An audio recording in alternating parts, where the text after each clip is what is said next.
merci beaucoup. Et monsieur le député, je vous invite à venir prendre la parole, s'il vous plaît.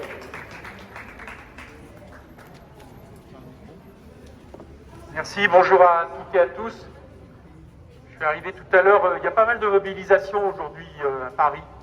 Je dis ça parce que je pense aussi que la situation justement requiert, nécessite des mobilisations.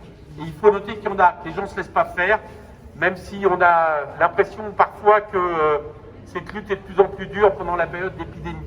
Et je tenais à venir ici, et je suis arrivé au moment où j'entends Yamina qui explique qu'elle va commencer une grève de la faim. Je dois vous dire que pour moi c'est beaucoup d'émotion d'entendre ça. Parce qu'à partir du moment où les gens qui ont que leur force de travail pour vivre, qui produisent les richesses dans le pays, sont dans une situation telle que c'est leur vie qu'ils mettent sur la table, je pense qu'on rentre là dans, j'allais dire, ce qui est le comble à un moment donné, justement de l'injustice et de l'exploitation. Alors j'espère, Yamina, qu'on va être de plus en plus nombreux à te soutenir, à vous soutenir et à soutenir cette mobilisation pour justement éviter d'en arriver à ces extrêmes.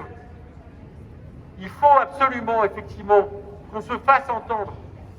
Je voudrais dire quelque chose à Yamina, c'est qu'ici, il y a des drapeaux syndicats, qu'il y a des mobilisations. Hier, on était ensemble pour soutenir les femmes de ménage de l'hôtel Ibis, et que ces luttes, ces mobilisations, en général, elles gagnent.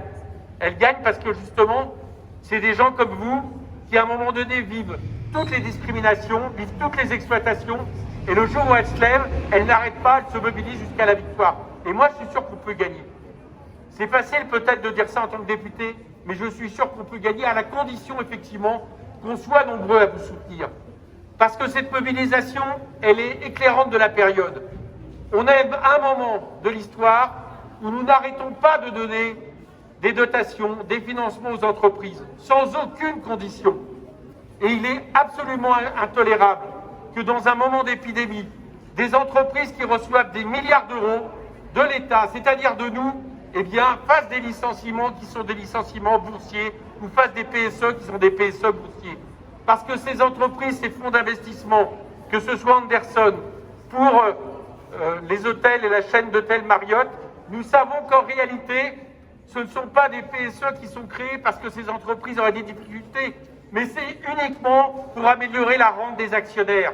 C'est pour faire en sorte de remplacer du personnel par de la sous-traitance qui sera toujours plus mal payée. C'est ça qu'il faut récuser comme monde. Ce monde de la précarité, ce monde de l'exploitation, ce monde de la moralité, où des gens dans une période décident de supprimer des emplois alors qu'ils reçoivent de l'argent de la collectivité. Donc oui, nous nous le disons et nous nous battons à l'Assemblée. Malheureusement, on ne gouverne pas encore ce pays. Ça arrivera, j'espère. Mais nous nous battons à l'Assemblée pour faire en sorte que, dans l'avenir, il n'y ait pas un centime d'euro de dotation publique, d'investissement public à des entreprises qui font des licenciements tout en faisant des bénéfices. Ça devrait déjà être une règle absolument intangible. Et par ailleurs, pour le reste, eh bien, en tant qu'élu, j'apporte mon soutien entier et total au personnel de cet hôtel qui lutte, et notamment à Yamina, qui tout à l'heure en a été l'illustration parfaite. Bravo Yamina, on est avec toi.